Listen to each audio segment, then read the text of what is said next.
So, Dad, you mentioned the Peace Corps people would get together and party in the city. I mean, you were kind of stationed in the city, and you got to hang out with. Were all the Peace Corps people Americans? Yeah, Peace Corps is America. Yeah. Yeah. So. And there might have been other organizations from Europe. Might have been some people from there. You know, they're basically when you found out Europeans, they were basically just living there, wanting to live there. You know, because it was like the thing about it, getting out of shall we say a more modern country, getting into a more primitive country, and it was just easier. It seemed, it was just. It was sort of nice. It's sort of like what we did in California, living up in the country rather than down the city. Right. That kind of thing. Yeah. So, do you have any? Maybe an old country boy that suits me. Right. Do you have any interesting party stories from Africa in the '60s? Well, we just one of the things we did. There were a couple of us there from Arizona. And we were missing tacos. So there was a Lebanese guy who ran a store down there. His name was Romeo. And we got him. He brought in tortillas, canned tortillas, and hot sauce and stuff for us. And we had a taco party. And another thing, so we just get together and maybe eat spaghetti or something and just talk and carry on. Play poker. Yeah. Yeah, well, when it was just a poker party, and then sometimes you'd have another party where everybody's, we're always drinking beers. But that's another thing. We had a German brewery there, which, because French beer ain't with them. But the German beer, yeah, that's good. Oh, yeah, German guys do beer. So how long were you, did you were in the Peace Corps, and did they have new recruits come in all the time or every now and then, or was it just one big group that came in and stayed together? No, we had there were the ones there when we got there, and others came in, and then some of the old ones would leave, and then even some of the ones that came in with us left early because they couldn't handle it. Oh, that's the deal. I mean, it was really a culture shock for some people. They just couldn't handle it.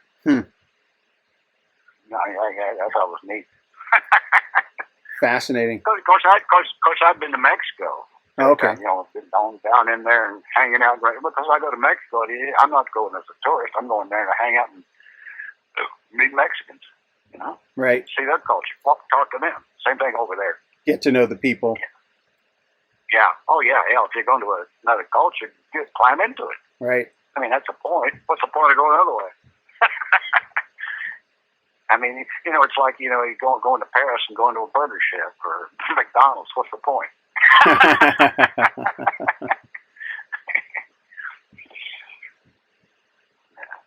Well, tell me about how do you remember the first time you met my mom? Well, I was in Peace Corps training. Yeah. Training or in Togo? Well, we were in training in, where was that? I don't know. The Quebec thing, I know we were that group. And then before that, it was at, where was it? I can't remember the other place. Dudot. But, we were the same group. Yeah. And I was in Lome, and she was about as far from as you can get. She was about up, I forget where, out Palmy or something. Way up north. Yeah. So you don't necessarily remember the first time you met her? I don't know. In the Peace Corps, we sort of knew each other. Everybody knew each other. We hung out. Even training, we get together and party every now and then. We always had a crazy group. Oh, God, there was some Californians there. They were wild. They were something else. Yeah. We did get into. Well, we smoked. Uh-huh. You know what I mean? Oh, yeah. That's where we got into it, and a bit in the Peace Corps, and then overseas. Oh, yeah, definitely. So there was some of that partying, getting high. Do you remember a particular incident with my mom? Oh yeah, we get all freaked out stoned one time. Wound up all, I don't know what happened there. We all paranoid and everything. Went to the hospital. I thought it was dead. So, how much of that do you remember? Do you remember flagging down a taxi or something and going to the hospital, or just? Oh well, they somehow got a cab in the hospital and then rolling around on A gurney? thing there, and rolling down the hallway, and then the sign up there said the morgue, and they turned, and I thought, well, I must be dead. Oh my gosh! You know, I don't know what the deal. I don't know what the boy, that was out into paranoia. Actually, and that's the only time I've ever been that way on marijuana. Yeah, and your mom, she talked about all kinds of things. I remember she tell me things. What'd she say?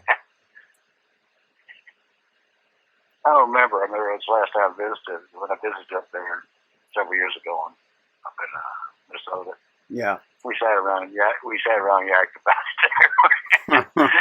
With Michelle and Vanessa and them just looking and laughing and oh yeah.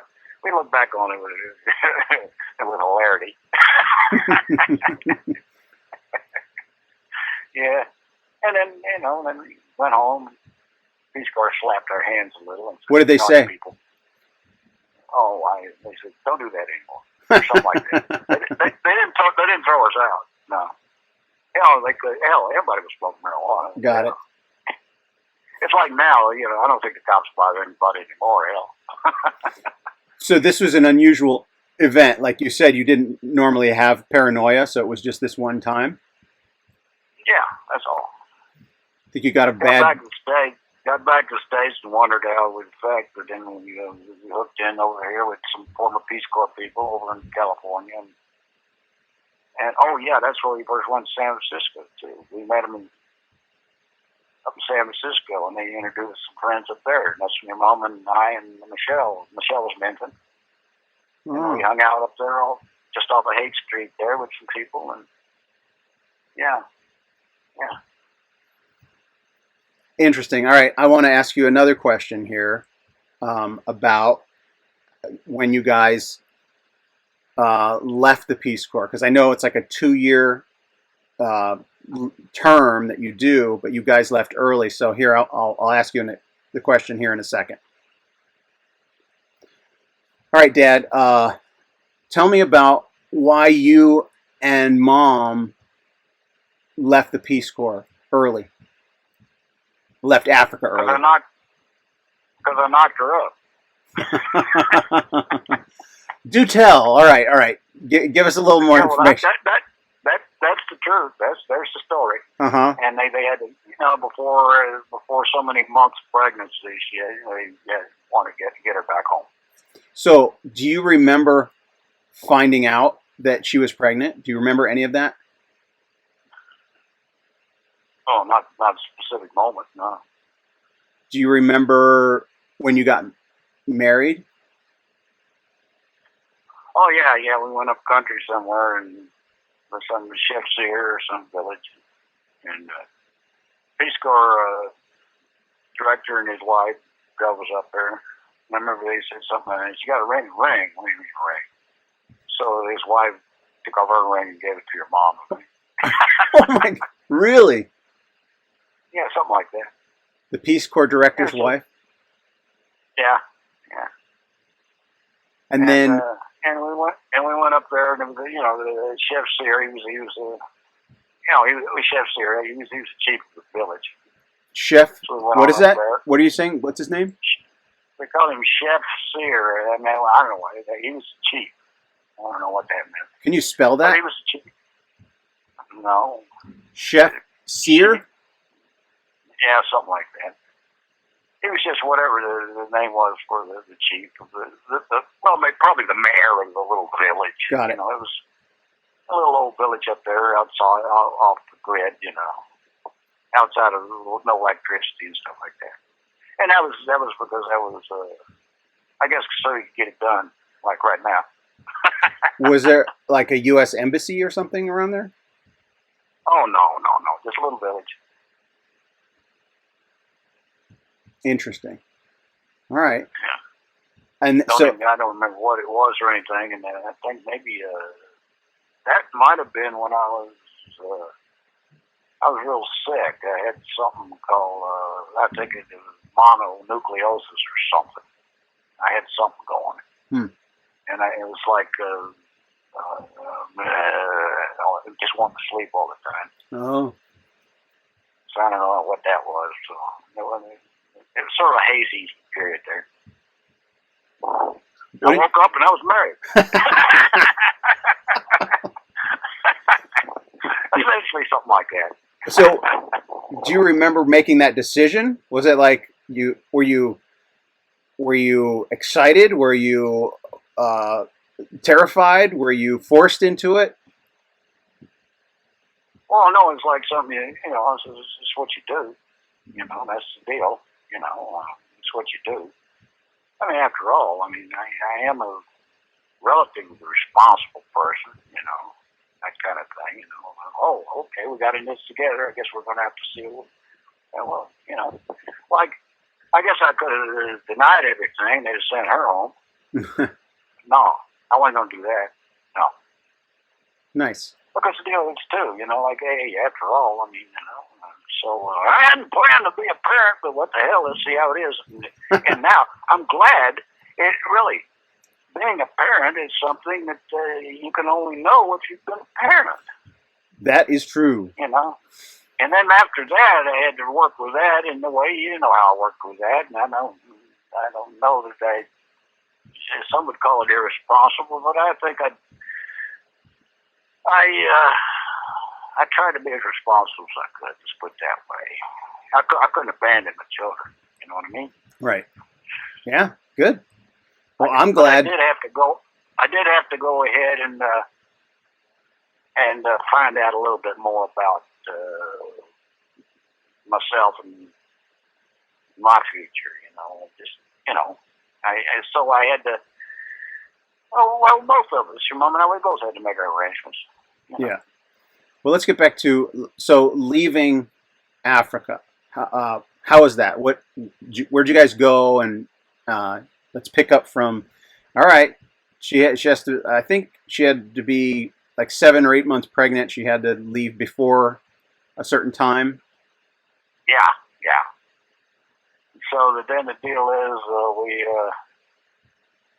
we hopped on over to, I think we popped on out a bit. We went over to Accra. That was in Ghana. I think we spent a day or two there. Then we hopped on over to Abidjan, which is Ivory Coast. And somewhere along the line, we met the parents of one of the Peace Corps people. His parents had come to visit there in Togo. The Gans, Dick Gans, his parents had come, and we met them over there, and we sort of hung out with them a little, and then we hopped on up to Dakar, and we went to where was that? We actually went to the beach there in one place. Where was that? Oh, that would have been the Canary Islands. Yeah, I went to Canary Islands, and for us that was cold. Really? First thing, yeah, because it's further north from where we were, and this was in like essentially wintertime. I think it was March or something, and first thing I had to do is I went to a flea market and bought a great big old trench coat because we were cold. And then we went down to the beach and watched all these Germans, North Europeans running around in their bikinis and stuff, swimming and having a great old time while we sat there cold. And then we hung out in the Canary Islands for a little while. Some other people, parents of some Peace Corps people we knew. We hung out there for a little while. I like the Canary Islands. Bunch of hippies were there. And then we popped on up to Madrid. And boy, that was what an ancient city that was. That was Franco was still around. We went and saw the Palazzo Real and the gardens and the peacocks. And then we hopped up to Paris and hung out there a while. And went to the Louvre. Down in Madrid, we went to the Prado where we saw, El Greco and great paintings, And then at the Louvre, all the stuff like, Mona Lisa and things like that. Oh, wow. So it was like a honeymoon for you guys. And then we popped out going over to England, which was miserable. Yeah? The Brits, they're so boring. they're so silly. Careful, I'm recording this. You have a daughter that lives over there, remember? Oh yeah, go bloody limey in the family. And supposedly she's moved down to the town where they built the Titanic. Oh yeah, well I went to visit her. This is a tangent we're going on, but I went to visit her, and it is pretty close to where there's a bunch of shipyards and Southampton or something like that. Yeah, and that's where she moved. She used to be up in the London area. Yeah. All right, so you're back to 1968 or whatever it was, and you're in London, and you guys is that where you finally left for back to the States?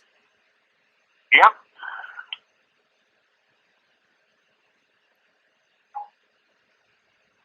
Yep, over to the US of A and out to Dansville, which is where your mom's from. Yep.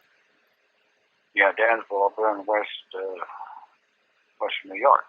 Nice little town, little country town. Yep. Do you remember meeting her parents? Oh, brother. All right, hold on. That's a good segue. We're gonna go to another segment here.